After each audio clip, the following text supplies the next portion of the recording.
Saludos, estimados y estimadas estudiantes de Taller de Desarrollo Cognitivo 1. Bienvenidos y bienvenidas a esta clase asincrónica sobre formalización, que es la traducción de argumentos del lenguaje natural a notación lógica, es decir, el traspaso de expresiones que adoptan muchas formas distintas para entregar un mismo contenido a un código unívoco, es decir, que acepta una y solo una forma de ser escrita. Por ejemplo, la expresión si se alcanzan los objetivos terapéuticos, entonces el paciente será dado de alta, también se puede expresar en términos de en la medida en que se cumplan los objetivos terapéuticos, el paciente será dado de alta. O el alta terapéutica es consecuencia del cumplimiento de los objetivos terapéuticos. Esas tres expresiones en notación lógica se escribirían de la siguiente forma: P, entonces Q, y no de otra forma. Entonces, para abordar este tópico, veamos cuáles son los elementos necesarios de ser entregados. Lo primero es definir la formalización, que como yo ya les decía, es la traducción de expresiones del lenguaje natural, es decir, la habla humana cotidiana, al código que emplea la lógica. Veamos ejemplo. La expresión "es falso que si usted ve un gato negro tendrá mala suerte" debe ser traducida a notación lógica. Para eso lo primero es identificar la función que está escondida dentro de esa expresión, y en este caso es un condicional lógico, es decir, la fórmula P entonces Q. Lo siguiente que hay que hacer es definir un diccionario, es decir, identificar los elementos de la función y traducirlos a variables específicas. Las variables son las letras y típicamente en lógica se utilizan P entonces Q, y así por default eso es lo que haremos para este ejemplo. Esta función, este condicional tiene como primer elemento usted ve un gato, lo cual definiremos como P. El segundo elemento es usted tendrá mala suerte, lo cual será Q. Y acá también hay una negación, pues se dice es falso que, y el símbolo de es falso es ese guión quebrado.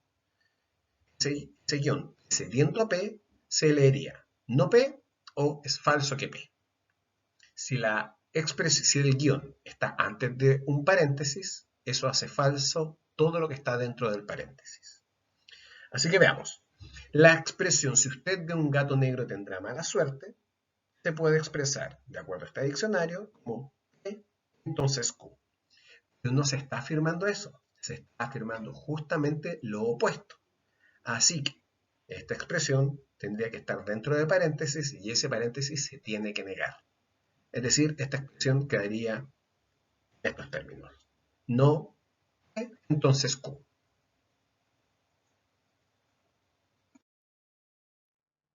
La formalización también se puede aplicar a la deducción natural, es decir, a la comprobación de la validez de argumentos deductivos. Veamos otro ejemplo. Si se reduce la tasa de interés, entonces aumenta la inversión. Si aumenta la inversión, entonces baja el desempleo. El Banco Central rebajó la tasa de interés, luego bajará el desempleo. Este es el contenido que se podría encontrar en las noticias o en una conversación cualquiera. Lo primero, hacer la formalización, es identificar los enunciados que son las premisas.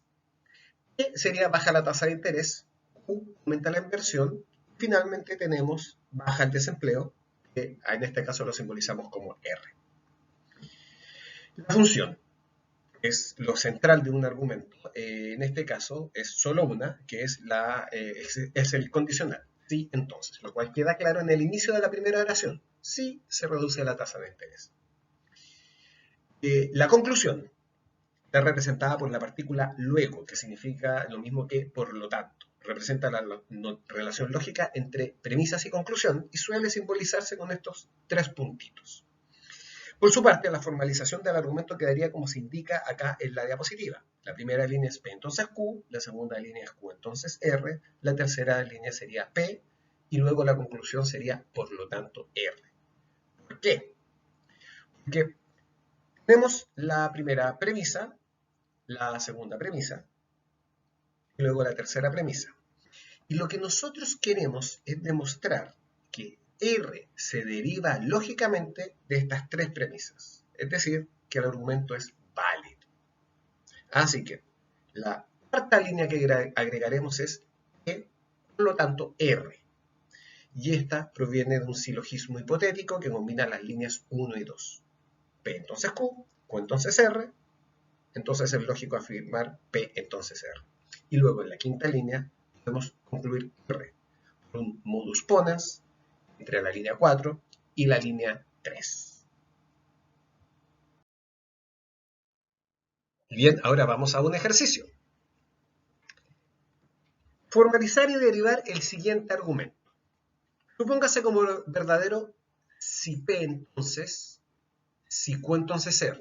Esos paréntesis indican que se trata de un segundo término que está contenido dentro del primero.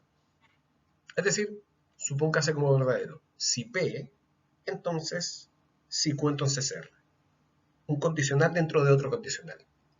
Luego supóngase como verdadero si P, entonces Q. Y finalmente, supóngase como verdadero P. En conclusión, R. Vuestra tarea consiste en traspasar esta secuencia de argumentos en lenguaje natural a notación lógica. Si lo deseáis, podéis poner ahora pausa. Y bien, voy a entender que pusieron pausa y que lo resolvieron, o que intentaron resolverlo. Veamos la solución. ¿Cómo quedaría esta secuencia de argumentos en notación lógica? En primer lugar, E, entonces, Q entonces R. Luego, entonces Q. Luego, E. Por lo tanto, R. Y ahora lo que corresponde es hacer la derivación, es decir, demostrar que R se deriva lógicamente de las premisas. Si lo desean, pueden poner pausa. Y bien, voy a entender que pusieron pausa y que lo resolvieron, o que lo intentaron resolver. ¿Cómo sería la prueba formal de validez de este argumento? En primer lugar, E, entonces Q, entonces R. En segundo lugar, entonces Q. En tercer lugar, E. Y ahora viene el trabajo de generar nuevos argumentos. Q, entonces R, lo cual proviene del modus ponens de las líneas 1 y 3. La quinta línea sería Q, lo cual viene de un modus ponens de las líneas 2 y 3. Y R se deriva modus ponens de las líneas 4 y 5. Queda entonces demostrado. A continuación, les dejamos 15 ejercicios cortos para que vayáis practicando lo que hemos visto hasta ahora.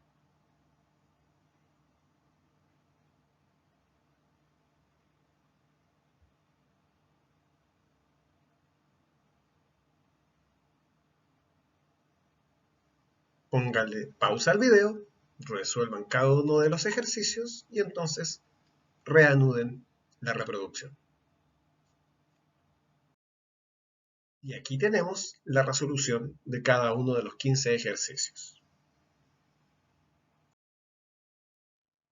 Ahora veamos otro ejercicio no tan corto, acerca de un tópico que puede ser polémico e incluso actual, que es la vida en otros planetas. Si en Marte no hay agua, entonces no hay vida, porque sería falso que haya ya marcianos y platillos voladores.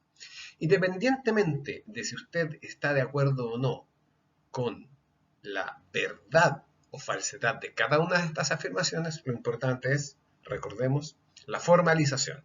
Así que lo primero que les voy a pedir es que hagan un diccionario de este argumento. Es decir, que dividan los términos o la argumentación en afirmaciones y que a cada afirmación le asignen una letra o variable.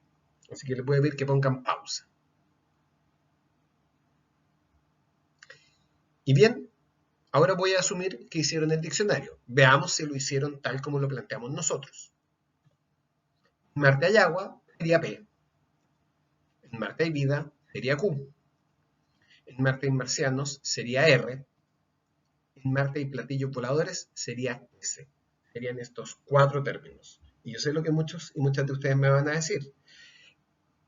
en el argumento original no se repite Marte 3 veces, es decir, no se dice Marte 4 veces y se repite para cada afirmación. Es cierto, pero está implícito cuando se dice si en Marte no hay agua, entonces no hay vida. Realmente eso significa si en Marte no hay agua, entonces en Marte no hay vida. Por eso es que para cada término se tiene que indicar el sujeto. Ahora les voy a pedir que con este diccionario expresen el argumento en notación lógica. Antes de darle la respuesta, les voy a pedir que pongan pausa para que lo intenten de manera autónoma. Y bien, voy a asumir que lo hicieron o que por lo menos lo intentaron. ¿Cómo quedaría este argumento? De esta manera. No P, entonces no Q, entonces no R y no S. Ahora, ¿por qué decimos que es esta la forma de formalizar, valga la redundancia, este argumento? Pues porque resuelto adoptaría la siguiente forma. Vamos por partes. Si en Marte hay agua, entonces en Marte hay vida. Esa sería la primera parte del argumento, pero está negado. Así que sería entonces Q traducido a si en Marte no hay agua, entonces en Marte no hay vida, como no P, entonces no Q. Y algo similar ocurriría con la segunda parte del argumento. En Marte hay marcianos, en Marte hay platillos voladores, lo cual sería R y S, y que en la negación quedaría como en Marte no hay marcianos y no hay platillos voladores, lo cual equivaldría a no R y no S.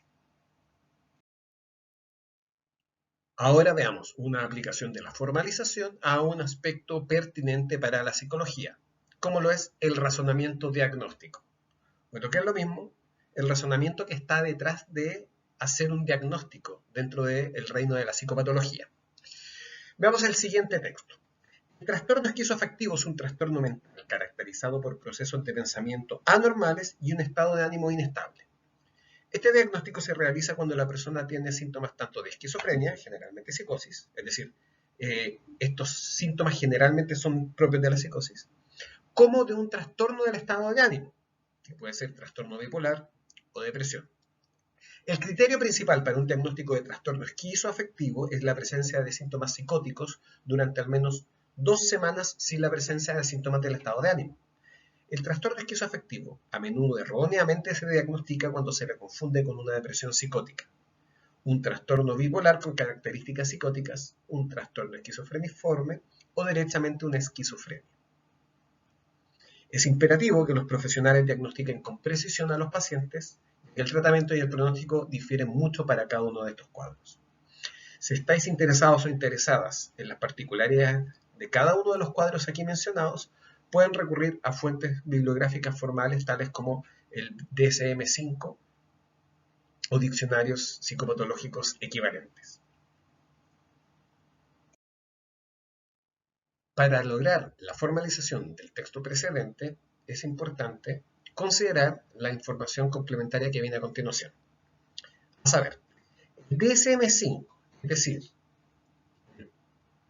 Diagnostic and Statistical Manual of Mental Disorders, que se traduce a algo así como Manual de Diagnóstico y Estadístico de los Trastornos Mentales, que es publicado por la Asociación Estadounidense de Psiquiatría y que es el estándar que se utiliza para el diagnóstico psicopatológico, requiere 2 episodios de psicosis para diagnosticar el trastorno esquizoafectivo.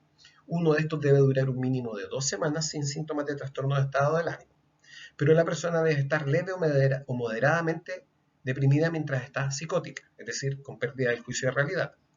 El otro periodo de psicosis requiere que la superposición de los síntomas del trastorno del estado de ánimo con los síntomas psicóticos sea notoria y dure una mayor parte del trastorno.